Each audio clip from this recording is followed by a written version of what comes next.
visible al radar y a otros detectores. Diseñado para encarnar la nueva y vital tecnología de la invisibilidad. De la ocultación se ha dicho que es una revolución comparable al desarrollo del motor turbojet o de la del ala corrida. Yo creo que la ocultación puede ser la única técnica para contrarrestar en el futuro a los misiles inteligentes. En cierto modo, la ocultación es lo más moderno que existe hoy, equivalente al camuflaje. Su misión es ocultar y retrasar el momento inevitable en que se descubre el blanco del avión. Aunque está claro que hoy día la ocultación supone una muy avanzada y alta tecnología, el que un avión se haga invisible no es ni mucho menos una idea nueva. Podemos referirnos a la Primera Guerra Mundial y ver ejemplos de tecnología de aviones en los que se intentaba engañar al enemigo, ocultar el avión o crear confusión en la mente de ese enemigo.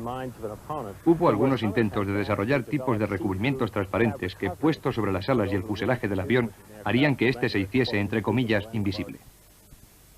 Solo podemos especular con la sorpresa que debió llevarse un piloto aliado la primera vez que se encontró con uno de estos primeros invisibles aviones esqueletos. La Primera Guerra Mundial produjo muchas sorpresas, y la mayoría de ellas desagradables. Fue una guerra que destacó por sus nuevas y crecientes tecnologías mortales. Tecnologías que sobresalían por su capacidad de causar la muerte a grandes distancias. Y esa fue la razón por la que en esta guerra para acabar con todas las guerras, el ejército británico no tuvo más remedio que renunciar a su tradicional, pero demasiado visible guerrera escarlata y sustituirla por una menos llamativa de tela marrón. A este color se le llamó después khaki, que en lengua urdú significa barro. Y fue durante esta guerra cuando la palabra camuflaje fue creada por los franceses. Procede del verbo camoufler y significa escenificar, maquillar o representar una comedia. En 1917, una selección algo insólita de pintores, retratistas, escenógrafos y prestidigitadores ayudó a preparar las primeras unidades de camuflaje británicas. En aquellos momentos lo único que les preocupaba era que se consiguiese el efecto deseado, pero hoy tenemos una idea bastante mejor de cómo funciona el camuflaje. Cuando vemos cosas, cuando reconocemos un objeto o una persona como cosa separada e identificable, creo que los psicólogos dirían que vemos a esa persona u objeto como una unidad en sí misma, independiente del entorno o del contexto. Y si no la vemos como una unidad independiente, entonces es que no la vemos, es decir, se hace invisible. Los psicólogos denominan este efecto el fenómeno de la figura oculta. Esta fotografía en blanco y negro también contiene una figura oculta. Si usted sabe lo que está buscando, identificará enseguida el perro dálmata y además ya no lo volverá a perder. Pero si piensa que esto es fácil, inténtelo ahora con esta otra fotografía también en blanco y negro y también con un animal. Puede que le ayude a saber que le está mirando a usted desde la pantalla, ¿no? Es una vaca blanca, con orejas negras, parada frente a la cerca de una granja. ¿La ve?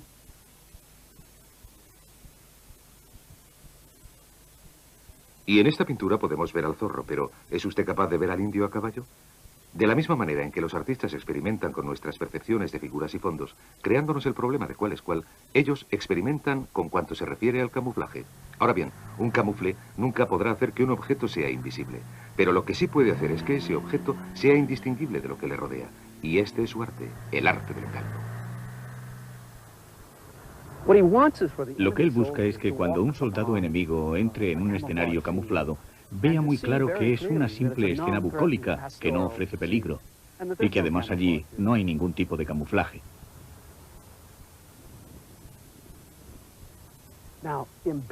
Sin embargo, dentro de todo ese escenario existe una maravillosa y falaz confusión. Pero es tan extraordinariamente confusa y está tan bien hecha que el soldado enemigo ni se entera de lo que está pasando. Creo que todos nosotros conocemos este tipo especial de camuflaje. Hay otro tipo que es igual de interesante, quizá aún más, y en cuyo caso no estamos tan preocupados con todo el escenario, sino más bien con la propia figura. Y lo que hacemos entonces es que pintamos la figura de tal manera que sea muy diferente en su forma o silueta. Y así empieza a aparecer un batiburrillo, un montón de parches o una especie de colcha rara. Parece como una colección de cosas absurdas hechas al azar y que no encajan juntas, por lo que ya no forman una unidad coherente.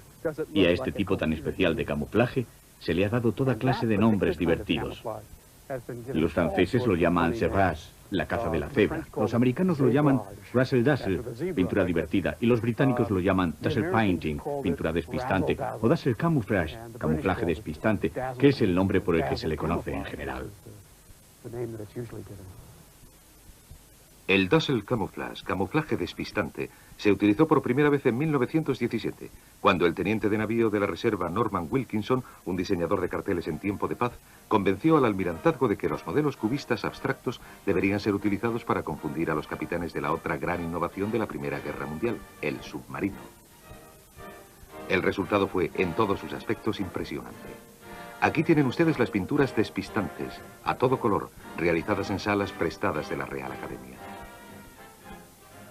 Aquellos que en 1917 vieron estos barcos en el mar, como dijo un marinero, parecía como algo entre la explosión de una caldera o un accidente de ferrocarril.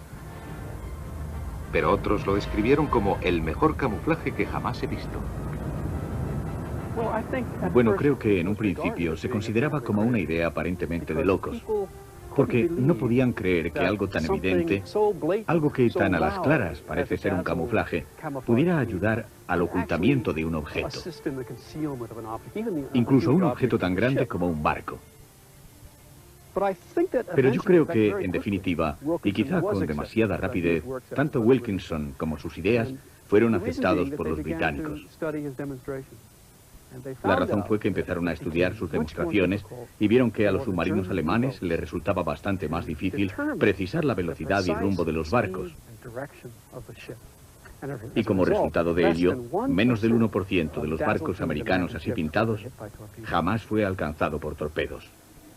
En 1917, cuando los ataques de los submarinos alemanes se encontraban en fase más atroz, unos barcos dobles llamados PQ salieron al mar. Con un ancla doble, una en proa y otra en popa, con un timón a proa y otro hacia popa, barcos como el HMS Ormond consiguieron engañar al enemigo y sobrevivir a la guerra sin que fueran detectados. Y ese es justo el objetivo. Este castillo está totalmente en ruinas y por lo tanto es inofensivo, ¿no creen? En realidad se trata de un engaño sutil y muy trabajado, hecho por la Luftwaffe alemana para esconder una importante y significativa base de bombarderos en primera línea que no se llegó a descubrir hasta la ocupación aliada. Pero por lo que a esto se refiere, los engaños alemanes no se limitaron tan solo a hangares. Hasta 1942, la configuración del puerto interior de Hamburgo, el Wiener Alster, había sido un claro objetivo para los bombarderos aliados, así que los alemanes trasladaron ese objetivo casi 2 kilómetros hacia el noreste, cubriendo 60.000 acres de agua con techos falsos. También los aliados llevaron a cabo grandes engaños, pintando campos enteros de aterrizaje para que se pareciesen a los campos de labranza y pastos existentes alrededor. Se dice que algunos de estos engaños eran tan perfectos que los propios pilotos tenían dificultades a la hora de aterrizar en ellos. En California, conscientes de la amenaza que suponían los bombarderos de los cercanos portaaviones japoneses, la compañía Lockheed pidió ayuda a su vecino, los estudios cinematográficos Disney, para ocultar su enorme fábrica de aviones. Los falsos barrios que se construyeron son ya legendarios en este folclórico arte del engaño que está siendo hoy revaluado. El engaño, como lo llamamos en el ejército, juega un papel muy importante en la contravigilancia en general. La contravigilancia está dividida básicamente en 3 secciones: camuflaje, ocultamiento y engaño. Desde luego, se puede engañar de 2 maneras. Se puede intentar hacer creer al enemigo que no se está allí o hacerle pensar que se está cuando en realidad no se está. Y en el área del engaño es donde podemos encontrar una gran cantidad de precedentes históricos, y entre ellos operaciones de engaño realmente importantes, en especial durante la Segunda Guerra Mundial. Pero desde entonces, en el Reino, ha habido sin duda un declive en cuanto al interés en estas técnicas de engaño, aunque ahora se esté produciendo precisamente lo contrario. Estamos viendo ahora una fila de falsos carros de combate que en cualquier momento pueden ser recogidos. Luego, cuando se vuelven a extender, recobran sus 2 dimensiones, por lo que son en extremo reales para cualquier punto de mira.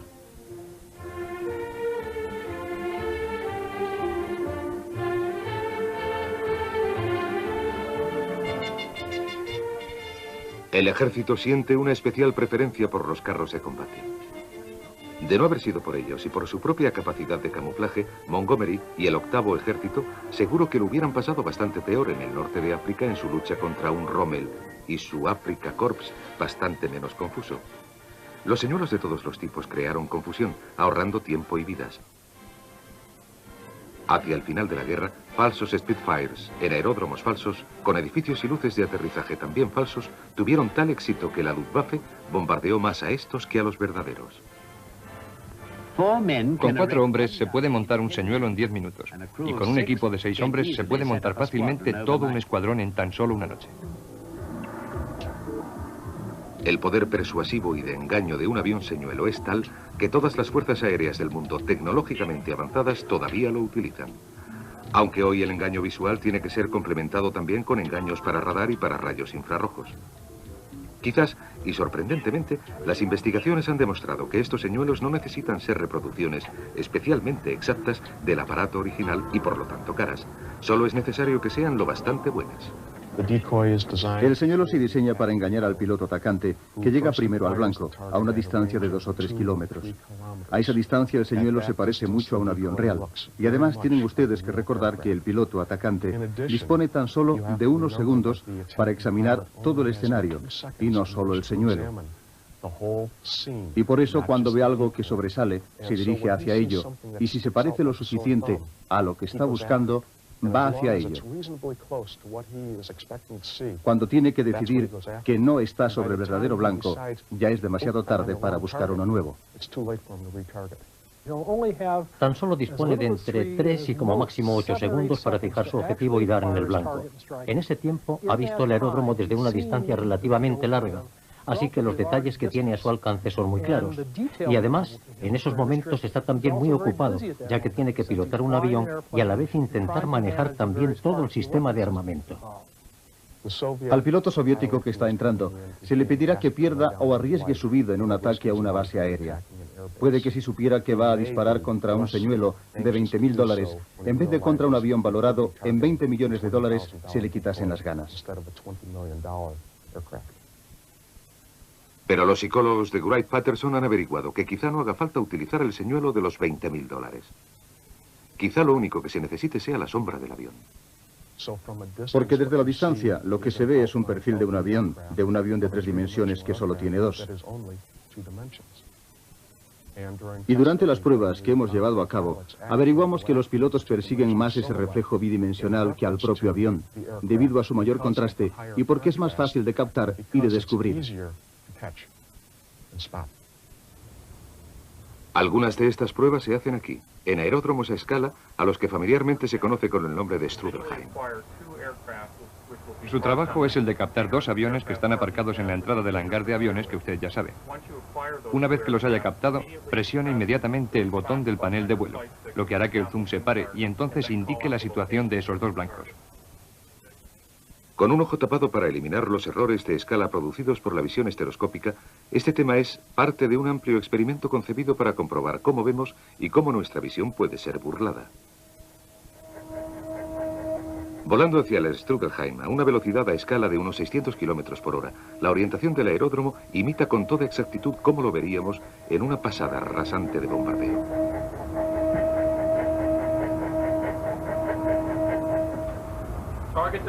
Blanco en situación 3 y 7. Casi como continuación de la lógica que hace que las sombras de los señuelos y las de los aviones falsos funcionen, los investigadores han averiguado que incluso simples siluetas angulosas o irregulares, pintadas en tramos de cemento de los hangares, harán muy difícil la detección de aviones.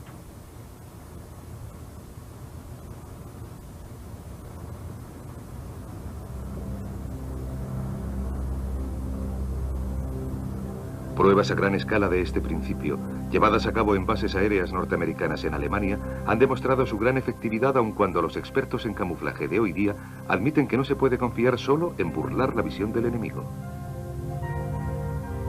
La vista, y en especial la vista bien entrenada, pupila Mark II, como la llaman en el ejército, es extraordinariamente sensible, pero solo dentro de una cierta y bastante estrecha abertura dentro del espectro del campo electromagnético. Esta abertura fisiológica nos permite sumergirnos en todos los colores del arco iris, desde el rojo pasando por el verde hasta el azul. pero no nos permite ver más allá de sus bordes para poder ver otros colores, otras energías tales como los rayos X, infrarrojos, ultravioletas y el radar. Y es ahí precisamente donde entran en juego los sensores de los escenarios bélicos de hoy día, allá donde la pupila Mark II ya no alcanza. Hasta la Segunda Guerra Mundial, el camuflaje estaba dirigido principalmente al campo de la visión, ya que era allí donde se centraba la mayor amenaza. En realidad, la única amenaza. Creemos que hoy, el 75% casi de la información obtenida sobre un escenario bélico se consigue también visualmente. Pero sin duda, desde la Segunda Guerra Mundial, hemos visto la expansión hacia la próxima y hacia la lejana parte infrarroja del espectro, hacia el radar, y en ciertos casos, hacia la parte ultravioleta del espectro. Por lo tanto, ahora tenemos que cubrir una banda mucho más amplia del espectro electromagnético. Para los diseñadores de camuflaje de hoy día, eso significa que las láminas que enmascaran el calor, las redes y las hojas falsas que usan las tripulaciones de los carros de combate no solo tienen que estar colocadas en una forma en la que imiten a la naturaleza y aparecer verdes a la simple visión del ojo, sino que también tienen que aparentar el color adecuado a sensores no humanos. Cuando se trata de maleza, eso representa un problema especialmente molesto. Las hojas absorben cualquier color visible, excepto el verde que lo refleja. Y por eso las vemos de ese color. Pero justo fuera del alcance de nuestra visión, justo más allá del rojo, las hojas también reflejan mucho la energía del sol en una región conocida como zona próxima infrarroja. Por ello, cualquier camuflaje que se precie de serlo hoy día debe ser reflector también en dicha región del espectro. Pero los problemas no desaparecen cuando el sol se esconde. En una noche clara, basta con la energía de la luz de la luna y las estrellas para iluminar una escena en la región infrarroja próxima. Y es así como la imagen intensifica su trabajo, ampliando 60.000 veces la energía disponible.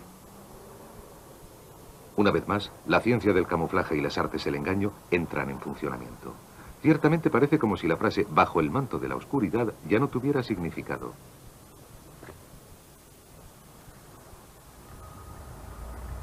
Yendo un poco más allá del espectro electromagnético y utilizando la energía invisible conocida como infrarroja lejana, se han diseñado cámaras que pueden ver el calor y que, en opinión de tecnólogos militares a ambos lados del telón de acero, son en especial útiles para divisar vehículos y blindajes camuflados u ocultos.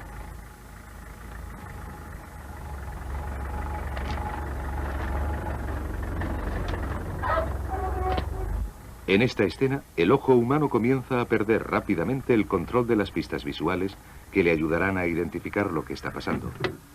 Pero como el imaginador térmico no ve el color, sino el calor, los tonos verdes y marrones similares no le confunden. Se pueden distinguir los dos Land Rovers y sus ocupantes a través del ejercicio, debido a la capacidad que tienen los imaginadores térmicos para detectarlos mediante la utilización de energía infrarroja próxima y lejana.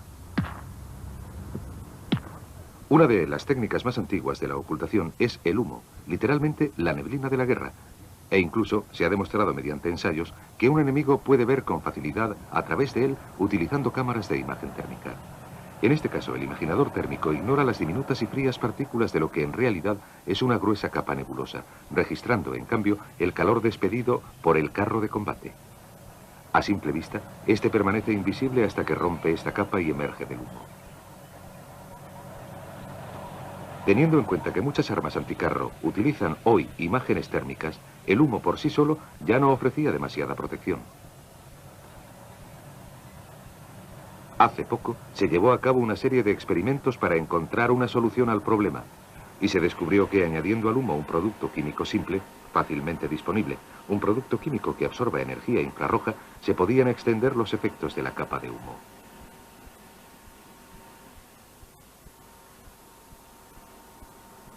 Ahora, además del enmascaramiento visual del Land Rover, el humo modificado también lo protegerá térmicamente.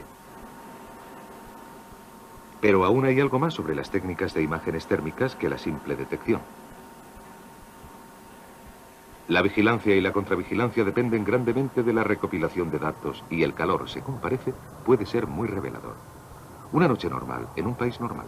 A simple vista, este joven que va camino de su casa desaparece pronto de nuestra visión.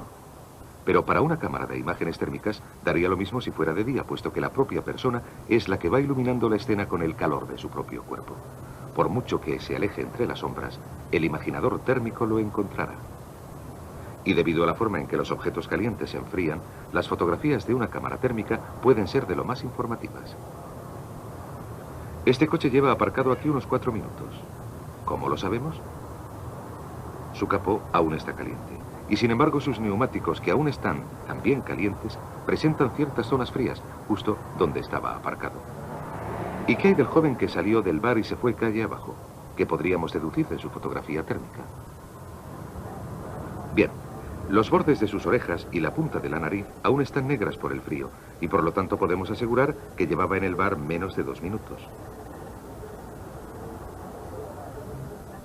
Cuando esto se aplica en inteligencia militar, esta capacidad de las imágenes térmicas es algo extremadamente útil.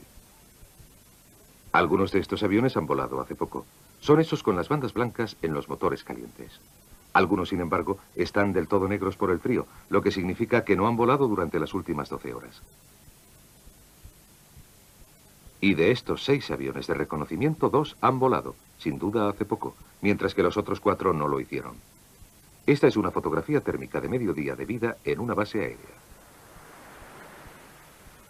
En el mar, los problemas de infrarrojos son bastante más serios para aquellos barcos de superficie a los que les gustaría permanecer ocultos y furtivos.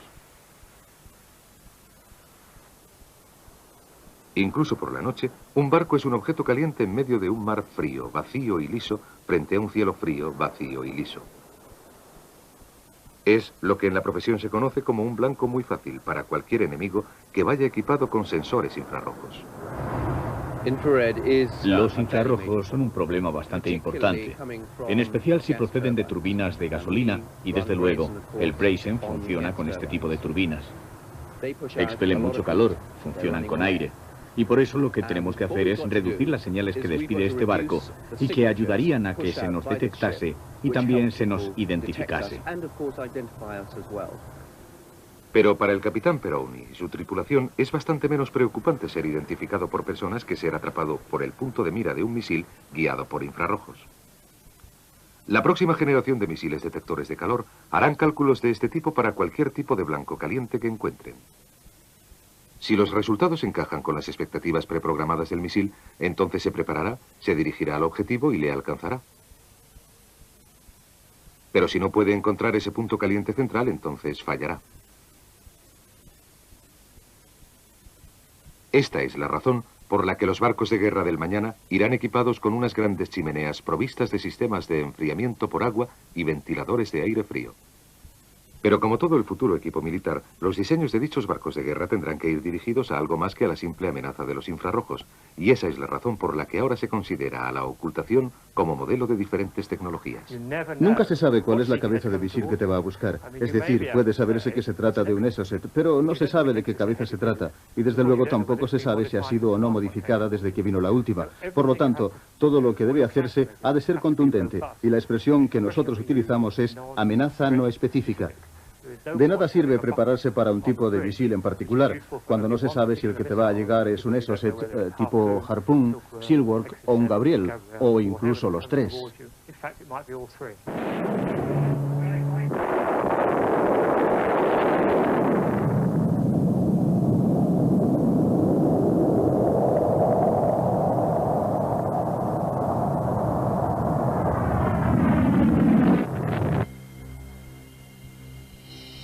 Los expertos en ocultación están de acuerdo que la posibilidad de engañar al radar enemigo puede determinar el resultado final. Esta es la razón por la que se está investigando tanto sobre cómo funciona. Nosotros hablamos de que el radar ve las cosas, pero el radar no ve lo que hacemos porque nosotros vemos las cosas en un mundo saturado de luz visible. El radar no. El radar solo puede detectar la energía que él mismo ha transmitido y que ha sido reflejada por el blanco y recibida otra vez en el transmisor. Y eso es bastante más difícil que tan solo echar una ojeada y ver algo que está transmitiendo energía. Por lo tanto, lo que un radar ve está influido tanto por el material del que está hecho el objeto como por la forma y el tamaño físico de este.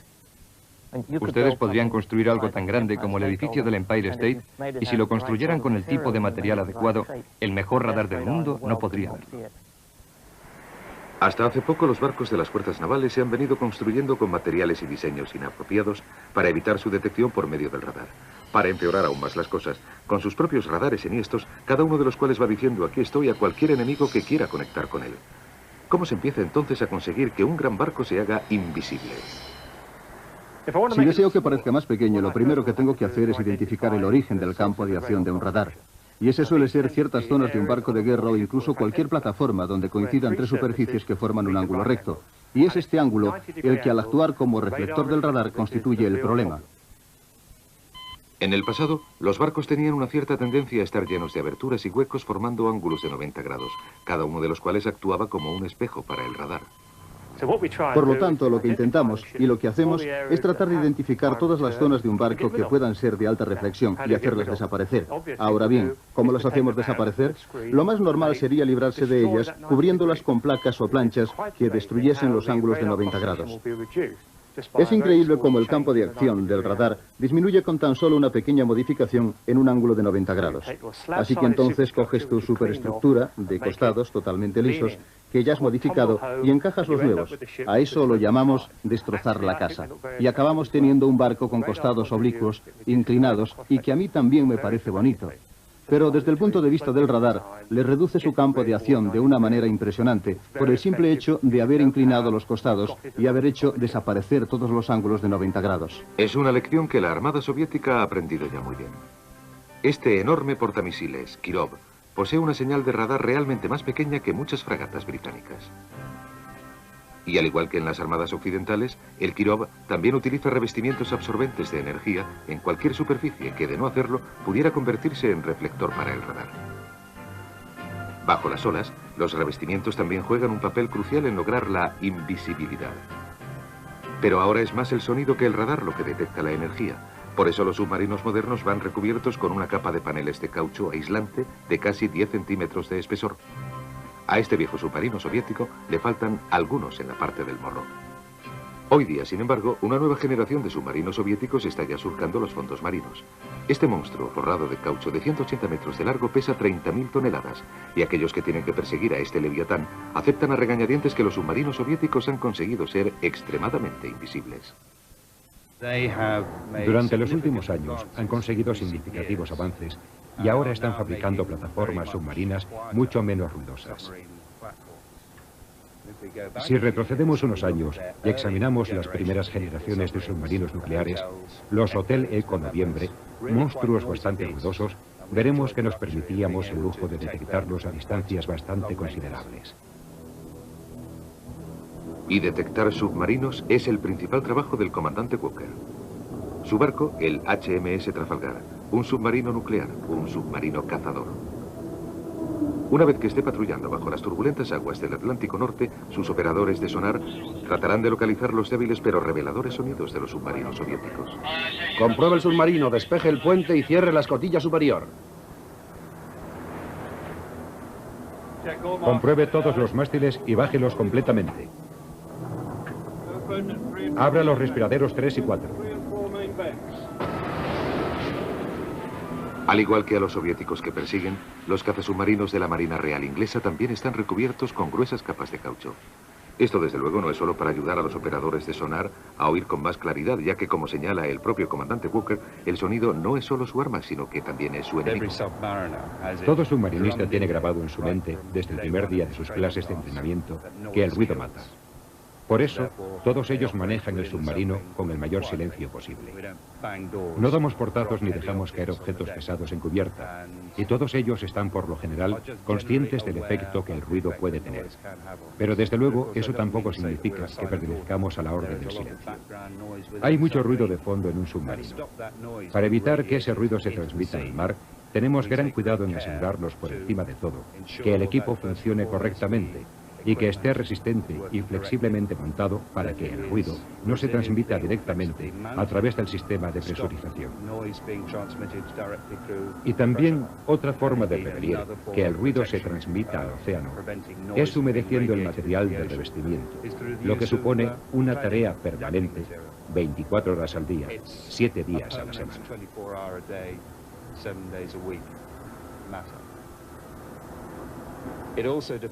También depende de la forma en que se dirige el submarino.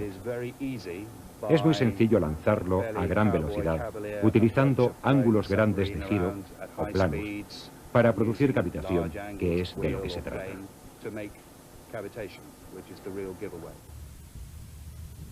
La cavitación se produce por el propulsor de un buque y a determinadas velocidades de rotación generará miles de diminutas burbujas en su estela. Estas burbujas de vapor de agua duran solo unos momentos antes de deshacerse unos cuantos centímetros por detrás de la pala giratoria del propulsor. A medida que se deshacen, van produciendo un silbido parecido al de una tetera con agua hirviendo. Para observar con más claridad lo que ocurre, los científicos de la investigación del Almirantazgo utilizan iluminación estroboscópica para congelar el movimiento del propulsor giratorio. Estudiando cómo y cuándo se produce la cavitación, confían en poder diseñar propulsores que no suenen así. Este es el sonido del propulsor de un submarino cavitando que podría detectarse a cientos e incluso miles de millas de distancia. La cavitación no beneficia en nada al propulsor, ya que las burbujas producen diminutos hoyos que a su vez dan lugar a una mayor cavitación.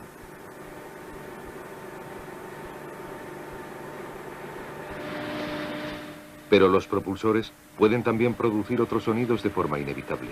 Cuando se va reduciendo la velocidad de rotación de este propulsor, en algún momento empezará a resonar. El resultado es un zumbido que es realmente muy difícil de disimular. Este zumbido lo producen los vórtices derramados por el borde de salida del propulsor, alternativamente por lados de presión y de succión. Y si esta frecuencia coincide con la natural del propulsor, entonces se produce un fuerte zumbido. Se pueden aplicar tratamientos al borde de salida que nosotros denominamos antizumbidos y que los pueden eliminar totalmente, de forma que un propulsor debidamente diseñado no deberá producir estos ruidos. Y por si no fueran suficientes la cavitación y el zumbido para tener bien ocupado al inocente diseñador de propulsores, tenemos una tercera faceta en la idiosincrasia de los propulsores de los submarinos a la que están claramente expuestos. Se trata del característico sonido conocido entre los entendidos como el ruido de la pala. Por desgracia, el propulsor origina una estela detrás del buque. Cuando se trata de submarinos, esta estela se desliza por debajo de las superficies de control, del timón y de los hidroplanos, y cada vez que la pala pasa por debajo de uno de ellos, se produce un pequeño golpe. Este se transmite al submarino y puede hacerlo vibrar. Si no se controla debidamente, se estimulará y ello dará lugar a que su frecuencia natural y el movimiento de la proa y de la popa produzcan un gran ruido al ritmo de la frecuencia del movimiento de la pala. Si se analizan juntos estos sonidos vagos pero claramente diferenciados, el operador de sonar submarino tendrá una idea clara de qué es lo que origina el ruido. Nuevo contacto de banda estrecha. Inclinación rojo 3-0. 2 inclinación 2-5-0. Fuerte contacto tonal. Las frecuencias de sonido se reflejan visualmente en estas pantallas de sonar. Y para aquellos que saben lo que están mirando, el mensaje es claro. Contacto de banda estrecha. Inclinación relativa rojo 3-0. 2 inclinación 2-5-0. Fuerte contacto tonal. Clasificación de sonido submarino nuclear. Roger, pasa al contacto. El oficial vigila la operación. El sonar retiene un nuevo contacto, señor. Rojo 3-0. 2 inclinación 2-5-0. Contacto de banda estrecha. Clasificación inicial posible submarino nuclear, señor. Todos los submarinos soviéticos se distribuyen en varias clases con sus plantas de propulsión y se trata simplemente de que cuanta más información podamos reflejar en la pantalla, más podremos reducir la clasificación. A veces es como buscar una aguja en un pajar. Hay que mirar a través de todo el ruido lleno de interferencias, intentando buscar aquella parte que se pretende encontrar. La razón de que haya tantas interferencias es que el sonido puede viajar a través de enormes distancias bajo el agua, a menudo a miles de millas. Igualmente viaja a distintas velocidades, dependiendo de la temperatura del agua, su salinidad y, por supuesto, si existen corrientes en ella. Se diría que un submarino puede permanecer invisible indefinidamente bajo una cacofonía tan confusa en el océano.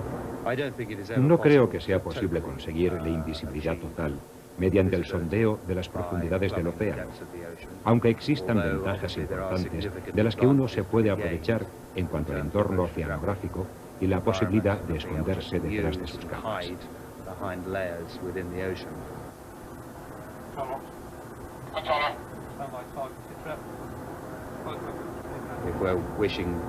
Si pretendemos evitar ser detectados, podemos utilizar nuestro conocimiento de la propagación del sonido en dicha masa de agua, situándonos en una posición donde pensemos que el sonido que hayamos producido se haya desviado del blanco. En definitiva, los submarinos son invisibles y funcionan mejor cuando nadie sabe dónde están. Ese es el motivo por el que todo el mundo los está buscando continuamente, analizando los constantes sonidos del océano, en espera de que estos revelen su lejana presencia. El campo de detección que podemos conseguir aquí y aquellos que pueden conseguir los submarinos y demás buques dependen diariamente de las condiciones del agua, de si está o no agitada, de si hay corrientes y de que éstas variarán de miles de yardas a cientos de millas, pero con seguridad al menos 100 millas. Hoy día, los submarinistas del mundo tienen apilada a sus espaldas una preocupante colección de armamento. Se lanzan al mar boyas de sonar. Cruzan el fondo del océano en todas direcciones y en muchas partes del mundo diferentes dispositivos de escucha. E incluso ya se puede detectar el efecto que pueden producir en el campo magnético de la Tierra. Y una vez detectados, se enviarán helicópteros con toda rapidez para dejar caer torpedos inteligentes por todo alrededor. Select one Bloodhound Sierra settings as briefed. Standby drop now. Al igual que si se tratase de misiles dirigidos bajo el agua, se dejará que estos torpedos lo calculen todo y rematen su trabajo. Es la invisibilidad del submarino lo que le convierte en un elemento de valor y en un enemigo de tanta potencia.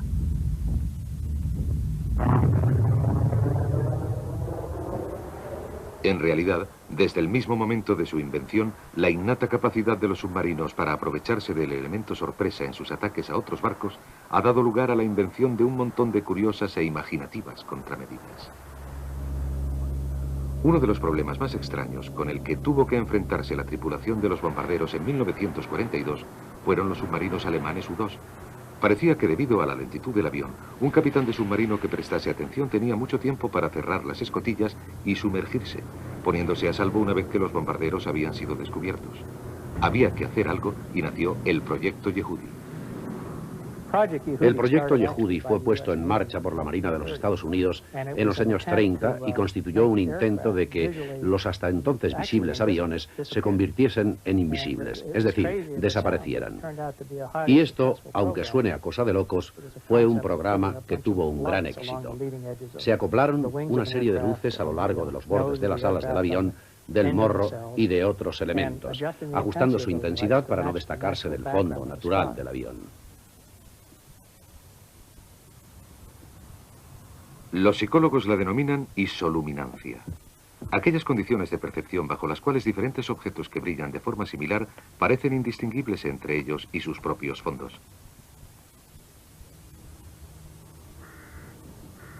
Con objeto de probar la teoría de Yehudi, varios voluntarios de la unidad de contravigilancia del Argyle se prestaron a camuflar con luces brillantes su propio carro de combate. A primera vista, el principio de Yehudi parece ridículo y, sin embargo, parece funcionar. De cerca, el carro de combate así camuflado no engañaría a nadie. Pero a medida que te alejas de él, el efecto de camuflaje se hace patente. En 1942, el efecto que produjo tanto para el capitán del bombardero como para el capitán del submarino fue impresionante.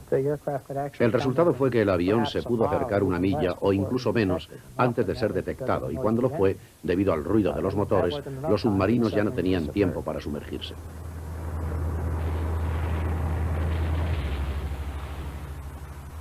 El problema con el que se encontró Yehudi fue que los radares aerotransportados surgieron casi al mismo tiempo, por lo que su proyecto dejó de tener utilidad y cayó en el olvido.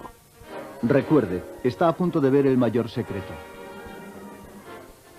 El radar se desarrolló con rapidez durante la guerra. En un principio todo lo que ofrecía era una defensa de alto nivel frente a los bombarderos de la aviación alemana. Se le denominó Chain-Home System, sistema de casas en cadena, y sus altísimas antenas podían verse por todo el país. Pero en sus ataques, los pilotos alemanes aprendieron a volar bajo el nuevo radar, protegidos por la curvatura y desniveles del terreno. Como resultado, hubo de diseñarse un equipo más moderno y potente, de nuevo Bill Sweetman. Durante la Segunda Guerra Mundial, el radar tomó protagonismo muy rápidamente. Cambió totalmente los combates aéreos por la simple razón de que el radar, colocado tanto en un avión de combate como en el suelo o en un buque, no solo podía indicar en qué dirección se encontraba uno, como podría hacerlo un observador humano, sino que igualmente podía medir con mucha precisión su alcance. Y dado que podía medir el ritmo a que iba cambiando su alcance, podía medir también su velocidad, lo que le daba la posibilidad de predecir dónde se encontraría a continuación. De este modo, el radar y la forma de burlarlo se convirtieron en el aspecto más importante de un combate aéreo. En aquel momento, burlar el radar suponía esparcir en la atmósfera 10 tiras de 30 centímetros de largo de lámina metálica reflectiva de radar. Esta nube de láminas se conocía como chaff, y el efecto que tenía sobre las pantallas de radar alemanas era impresionante. Al mismo tiempo, algunas personas empezaron ya a pensar en la idea de atacar el problema en su origen construyendo un avión menos visible al radar. Uno de los primeros de estos aviones invisibles al radar fue el de Havilland Mosquito. Se le conocía cariñosamente como la maravilla de madera y era prácticamente indetectable al radar.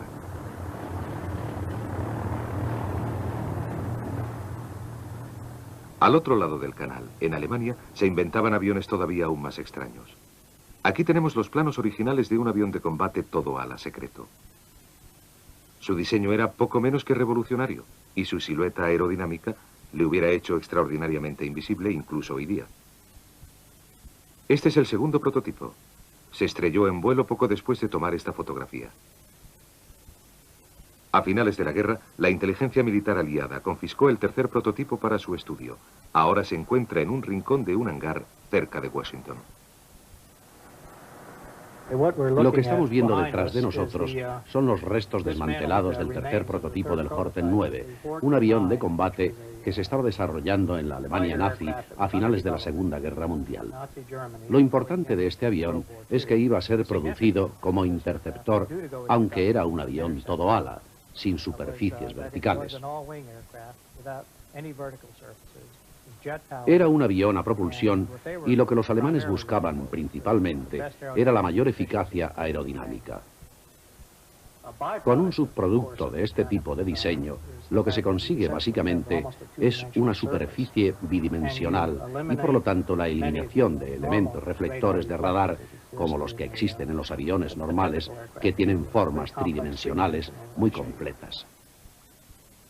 Además de su extraña configuración, el Horten, al igual que el Mosquito, estaba construido casi totalmente con planchas de madera unidas con un tipo de pegamento que resultó ser absorbente del radar. Y al igual que los bombarderos B-2 de hoy día, llevaba sus motores prácticamente metidos en la estructura de las alas. Pero el final de la guerra cerró el libro de los alas volantes de la Luftwaffe. Si cualquiera de ellos hubiera llegado a entrar en combate, los resultados hubieran sido dramáticos, y uno de ellos en particular podría haber cambiado el curso de la historia. Yo pienso que en realidad llegaron a construir 6 o 7 tipos diferentes de alas volantes. Había también un bombardero estratégico de largo alcance que estaba en proceso de diseño al final de la Segunda Guerra Mundial y que estaría equipado con 6 motores de propulsión. De acuerdo con el teórico desarrollo de la bomba nuclear por la Alemania nazi, el propósito era, lógicamente, utilizarlo en su momento para atacar a los Estados Unidos. Irónicamente, fueron los Estados Unidos los que se hicieron cargo del concepto ala volante y lo desarrollaron.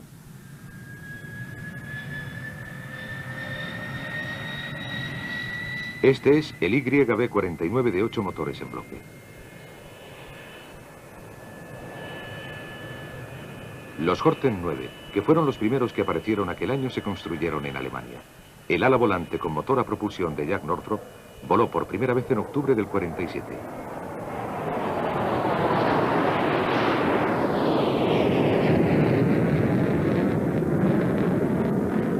Pero era un proyecto con mala suerte que pronto cayó en desgracia tanto en el Pentágono como en el Congreso de los Estados Unidos.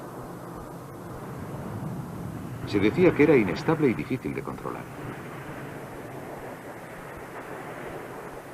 Incluso con los 8 motores se creyó que tenía falta de potencia, y cuando al siguiente año se lanzó al vuelo el segundo prototipo se empezó a cuestionar su resistencia estructural.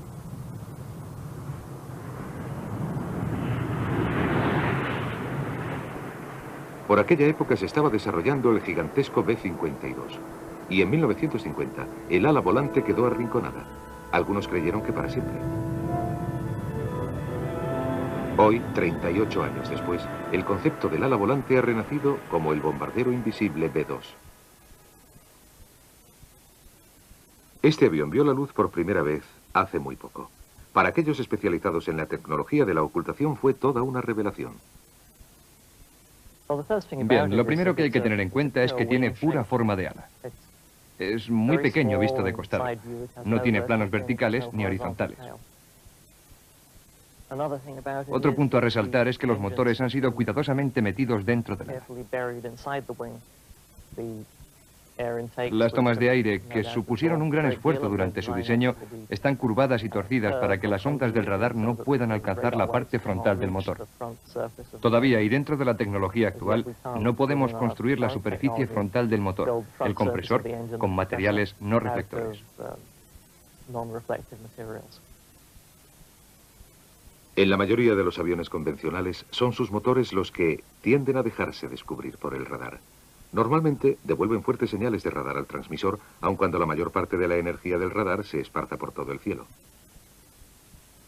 Debido a que los motores del B-2 están metidos y fuera del alcance del radar, no pueden reflejar ningún tipo de energía, y como por otra parte se dice que el avión está construido casi totalmente con materiales absorbentes del radar, se puede anticipar que su estructura producirá muy pocas o ninguna reflexión de radar. ¿De qué está construido el B-2 entonces para que sea tan invisible? Los detalles serían confidenciales, pero se sabe que se utiliza una gran cantidad de materiales absorbentes del radar, de estructuras de plástico muy avanzadas y de compuestos de carbono, cuyo porcentaje es probablemente muy alto si lo comparamos a la mayoría de los aviones de hoy en día. Si hemos de creer a las cifras, este soldado y su perro reflejan más energía de radar que el propio avión al que vigilan. Y es esta increíblemente pequeña señal de radar, junto con la propia forma del avión, lo que lleva a algunos observadores a especular sobre cómo será utilizado este avión. Con la gran envergadura de su ala, parece más un avión de largo alcance preparado para volar a altitudes más bien grandes. Pero desde los años 60 se está asumiendo de forma bastante general que si un bombardero tiene que actuar, tendrá que hacerlo a unos 150 metros o menos a fin de utilizar la curvatura de la Tierra para reducir el alcance al que el radar le podría detectar. Sin embargo, si se ha conseguido realmente la invisibilidad, eso ya no tiene ninguna importancia. Es decir, no tiene importancia a qué altitud se encuentre usted, puesto que no van a ser capaces de verlo más allá de unos 50 kilómetros. Así que usted puede volar alto, realizar su crucero con más eficacia y ver su objetivo. Usted puede ver su objetivo mucho antes de estar sobre él, lo que es siempre un problema cuando se trata del B-1 o del B-52 en un vuelo a bajo nivel. Se dice que este avión tiene una autonomía de más de 15.000 kilómetros sin necesidad de repostar. Puede volar a una altitud de 15.000 metros y lanzar hasta 16 misiles de cabeza nuclear. Pero los superlativos no terminan ahí.